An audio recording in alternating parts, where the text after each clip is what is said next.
Welcome to max insights. अगर आप मेरे पुराने विजिटर्स हो तो आपको पता होगा कि मैं यहाँ पर अभी एडसेंस से अर्न करने की एक प्लेलिस्ट चालू किया है, जो कि आज का तीसरा वीडियो है। ठीक है, अगर आपने नहीं देखा है तो यहाँ पे आएंगे प्लेलिस्ट पे, और यहाँ पर जो मैंने एडसेंस की पूरी प्लेलिस्ट प्रीमियम कोर्स मैं आपको दे रहा हूँ, तो वो चीज़ यहाँ पे आने के बाद मैं आपको देखिए यहाँ पे एडसेंस ये है, एडवांस एसईओ कोर्स है, इसको भी गो थ्रू कर सकते हैं। यहाँ पे एडसेंस का पूरा प्लेलिस्ट जाने वाला है। ठीक है, पूरी डिटेल गाइड आने वाली है कि कौन कौन सी स्टेप्स है जिसको आप फॉलो करके अच्छी खासी अर्न कर सकते हैं। अगर मेरी इससे पहले की वीडियो आपने नहीं देखा तो देखिए, यहाँ पे मेरी अर्निंग प्रूफ भी है, ताकि थोड़ा सा एक मोटिवेशन बूस्ट हो और आप वहाँ से अर्न कर सकते हैं। ठीक है, चलिए, तो इस पर्टिकुलर वीडियो में जो हम लोग बात करने वाले हैं ना, वो इस टॉपिक पे बात करने वाले हैं कि अगर आप एडसेंस ब्लॉग बनाते हैं तो कितनी मेहनत करने की ज़रूरत है, राइट पाथ क्या होगा आपका, और ओवरऑल कितना टाइम रिक्वायर हो सकता है आपको एडसेंस ब्लॉग से कमाने के लिए। ठीक है, तो ये वीडियो टोटल इन्फॉर्मेटिव ब्लॉग होने वाला है। तो देखिए, यहाँ पे जो मैंने यहाँ पे जो चार पॉइंट्स यहाँ पे आपके लिए नोट डाउन किए हैं, इन चारों पॉइंट्स को आपने अपनी नज़र पे रखना है, उसी के हिसाब से आप एडसेंस ब्लॉग पे पैसे कमा सकते हो। ठीक है, देखिए, सबसे पहले जो आप ब्लॉग, मैं अभी लैपटॉप की स्क्रीन पे हूँ, साथ साथ मैं आपको सब कुछ दिखाने वाला हूँ। और देखिए, जैसे ही आप ब्लॉग बनाते हैं तो डोमेन एक्सटेंशन एक बहुत बड़ा रोल प्ले करता है। वो ये साबित करता है कि आपका जो ब्लॉग है, वेबसाइट है, वो किस कंट्री को टारगेट करता हुआ है। ठीक है, जैसे कि अगर मैं यहाँ पे डोमेन एक्सटेंशन लेके चलता हूँ और यहाँ पे लिस्ट लेके चलते हैं गूगल में, तो ये देखिए इतनी सारी एक्सटेंशन है यहाँ पे। देखिए, जैसे कि .com में, जो कि ओवरऑल सबके लिए माना जाता है, यूनाइटेड स्टेट को ज़्यादा टारगेट करते हैं। नो मोर स्मोर देखिएगा यहाँ पे, यहाँ पे AI है, .edu है, .uk वगैरह आएगी यहाँ पे, .in वगैरह सब कुछ यहाँ पे। इसका मतलब ये है कि जो भी डोमेन में अगर .in है, इसका मतलब ये है कि वो इंडिया को टारगेट करता हुआ है। अगर आप एडसेंस से जो ब्लॉग से जो कमाने वाले हैं ना, अगर आपको पता है कि जिस निश पे आप ब्लॉग बनाने वाले हैं वो निश सारी की सारी इंडियन ऑडियंस बेस के लिए है, तो आप .in डोमेन ले लीजिए। अगर आपको इंटरनेशनली टारगेट करना है तो .com ले सकते हैं। ठीक है, उसके साथ .net भी ले सकते हैं, और भी बहुत सारी एक्सटेंशन वगैरह आती है। उसके अलावा कोई दूसरा, जैसे कि .edu, .org भी ले सकते हैं, लेकिन वो तो अब बहुत बड़ी ऑर्गेनाइजेशन के लिए हो जाता है। .info, .app, ये सब की जरूरत नहीं पड़ेगी। ठीक है, बेसिकली थोड़ा प्रोफेशनल दिखाने के लिए आप .com पे जाते हैं तो ज़्यादा अच्छा होता है, बट .com पे जाने के लिए थोड़ा कंपटीशन से भी आपको लड़ना होगा। ठीक है, .in पे इंडियन टारगेट ऑडियंस पे करते हैं। कोई भी जो ब्लॉग लिखते हैं ना, टाइटल जो होता है उसका होता है, उस पर आप जो आपका कीवर्ड है, उस कीवर्ड के साथ इस जैसे कि डोमेन आपका .in है, ठीक है, कीवर्ड हो गया, आपका टाइटल हो गया,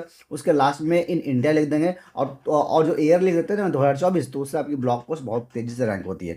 आने वाले जो आर्टिकल होगी, जिस पर हम लोग लिखेंगे, सारा पैटिकल आपको बताया जाएगा। ठीक है, कैसे वेबसाइट रैंक करती है, सब कुछ भी आपको बताया जाएगा। तो ये मेक श्योर करेंगे कि जैसे ही आप किसी कंट्री को टारगेट कर रहे हैं तो आपका एक्सटेंशन बहुत बड़ा मायने रखता है। यहाँ पे जो मैं एग्जांपल लेके चलूँगा वो .com डोमेन का होगा, और मैं इंग्लिश कंटेंट लेके चलूँगा। आप हिंदी कंटेंट भी लेके चल सकते हैं, लेकिन इस वीडियो के जो इंट्रोडक्शन में मैंने आपको बताया था कि हम कम ट्रैफिक में ज़्यादा अच्छी अर्निंग करने के पोटेंशियल तक पहुँचेंगे। इसका मतलब ये है कि हम .com डोमेन के साथ जाएंगे और कम ट्रैफिक वाले ब्लॉग पे, लॉन्ग टेल कीवर्ड पे रैंक करेंगे, वहाँ से अच्छी खासी एडसेंस क्लिक पे हम लोग पैसे कमाने की ट्राई करेंगे। ठीक है, कोशिश करेंगे पूरी तरह से, ये होगा पूरा पैरामीटर्स वीडियो में आपको पता चलने वाला है। एक ये हो गया। दूसरा ये है कि आपको फ्रीक्वेंटली पब्लिश आर्टिकल पब्लिश करना है। ठीक है, अब देखिए, अगर आपके पास टाइम नहीं है, आप ऑलरेडी वर्किंग हैं, आप ज़्यादा समय नहीं ले सकते, आपको आर्टिकल लिखने के लिए रिसर्च करना है, एसईओ करना है, पब्लिश करना है, नज़र रखनी है, उसके बाद ब्लॉग रैंक करा नहीं कर रहा, फिर ऑप्टिमाइजेशन करना है, सब कुछ जो पूरा एक पैरामीटर होता है, पूरा एक प्रोसेस होता है, उस प्रोसेस के साथ आपको जाना है। अगर आप वर्किंग है तो जाहिर सी बात है, आपके पास बहुत ज़्यादा टाइम तो नहीं होगा इस ब्लॉग को लिखने के लिए। कई कई कई लोग तो ऐसे हैं कि जो एक दिन में 3-4 आर्टिकल लिख लेते हैं, कई लोग ऐसे हैं जो 3-4 दिन में एक आर्टिकल लिखते हैं। तो आप अपने आप को, अपनी कैपेसिटी समझिए, अपना ओवरलोड मत डालिए। जो आप वर्किंग कर रहे हैं, जो आप जॉब आप कर रहे हैं ना, उन सारे जॉब को आप करते रहिए, उसको मतलब छोड़ना नहीं है। जब आप ये आपकी अर्निंग बीट कर जाए जो आपका अर्निंग पोटेंशियल अभी है जॉब पे, तो आप उसको फुल टाइम ले सकते हैं, लेकिन अभी के लिए आप जॉब करते करते ही करिएगा इसको। ठीक है, जो मेरी पर्सनल रिकमेंडेशन आपके लिए होगी। तो अपने आप को देखिए कि कितना टाइम इस पे दे सकते हैं। जॉब अगर कर रहे हैं उसके हिसाब से, अगर आप 2 दिन में एक आर्टिकल पब्लिश करते हैं, 4 दिन में एक आर्टिकल पब्लिश करते हैं, तो ये फ्रीक्वेंसी आपकी मेंटेन रहनी चाहिए। ठीक है, अगर आप पर डे 2 आर्टिकल पब्लिश कर रहे हैं तो 2 आर्टिकल पब्लिश की आपकी आर्टिकल ये जो फ्रीक्वेंसी मेंटेन होना चाहिए। एक बात याद रखिएगा कि कभी भी आपको आर्टिकल की क्वालिटी से कंप्रोमाइज़ नहीं करना है। ठीक है, आप कई लोग ऐसे होंगे कि क्या है ना, कि ज़्यादा से ज़्यादा आर्टिकल पब्लिश करने के चक्कर में आर्टिकल की क्वालिटी से कंप्रोमाइज़ कर लेंगे, और वहाँ पे बस आर्टिकल पब्लिश करते जाएंगे, करते जाएंगे, एआई से लिख करके अब करते जाएंगे तो कोई फ़ायदा नहीं है, ठीक है। कचरा भर के कोई फ़ायदा नहीं है। कम लिखेंगे, अच्छा लिखेंगे तो रैंक करेगा और लॉन्ग टाइम के लिए रैंक करेगा, लॉन्ग टाइम के लिए, ठीक है। तो अब गूगल की कोई भी अपडेट आएगी तो आपकी वेबसाइट इम्पैक्ट नहीं होगी, इवन अगर आप उनके गाइडलाइन को फॉलो नहीं करते हैं, ठीक है। चलिए, जब आपने आर्टिकल पब्लिश कर लिया, जब 15-20 आर्टिकल पब्लिश कर लेते हैं तो जाहिर सी बात है, जब आपकी गूगल सर्च कंसोल होती है, मैं आपको यहाँ पर एक लेके भी चलता हूँ। मान लीजिए कि यहाँ पे एक मेरी प्रोफाइल है और यहाँ पे जाकर के अगर मैं आपको गूगल सर्च कंसोल दिखाता हूँ, तो गूगल सर्च कंसोल जो आपकी होती है ना, 15-20 दिन के बाद ये सारा डाटा आपको यहाँ पे फिल होना शुरू हो जाता है, ठीक है। तो वो सब आपको दिखना शुरू हो जाएगा कि कौन कौन सी आर्टिकल है जिस पे इंप्रेशन आ रहे हैं, नहीं आ रहे हैं, क्लिक्स आ रहे हैं, नहीं आ रहे हैं। तो यहाँ पे आपने फिल्टर करके ये सारा चीज़ आपको आइडेंटिफाई करना है, फिर उसको फिल करना है और वहाँ से पोस्ट को ऑप्टिमाइज़ करना है, ठीक है। ये सब चीज़ आप कर सकते हैं।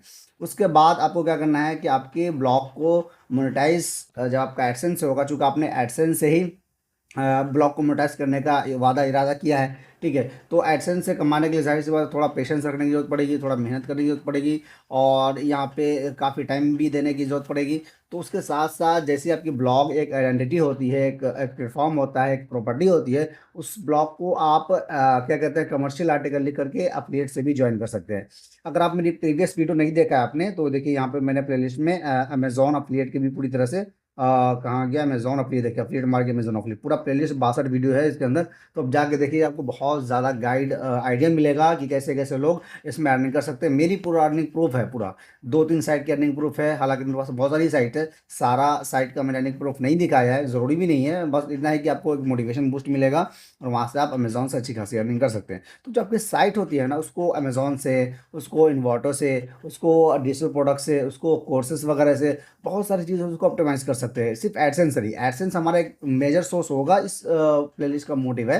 लेकिन जब ब्लॉग का मतलब ये नहीं कि सिर्फ एडसेंस है, हम अफिलिएट भी करेंगे, हम कोर्स भी से भी कमाएंगे, हम क्या कहते हैं कि उससे बैकलिंक सेल करके भी कमाएंगे, स्पॉन्सर से भी अच्छी खासी कमाएंगे। सारा चीज़ आपको इस पर्टिकुलर चैनल पे मिलने वाला है, ठीक है। तो मेक श्योर करें कि इस चैनल को आप सब्सक्राइब कर रहे हैं, वीडियो को लाइक कर रहे हैं। ये जो आपको जो वीडियो, इस वीडियो में जो आपको बताया गया है कि आपकी अर्निंग पोटेंशियल क्या हो सकती है, कितना टाइम रिक्वायर हो सकता है, तो बाय द वे इसका अगर शॉर्ट समरी में आपको बताऊं, तो एडसेंस की अर्निंग टोटल डिपेंड करता है कि आप किस कंट्री को टारगेट कर रहे हैं, आपकी कैटेगरी किस इस पे है, निश पे है, किस निश पे आप ब्लॉग वेबसाइट बना रहे हैं, कितना एसईओ कर रहे हैं, कितना ऑप्टिमाइजेशन कर रहे हैं, सब चीज़ पे डिपेंड करता है। इसका सीधा सीधा एक आंसर नहीं है, लेकिन हाँ ये है कि 3 महीने से लगभग ऊपर अगर आप जाते हैं तो आपकी वेबसाइट सैंडबॉक्स से बाहर निकल आती है, वहाँ से रैंकिंग अच्छा होना शुरू हो जाती है।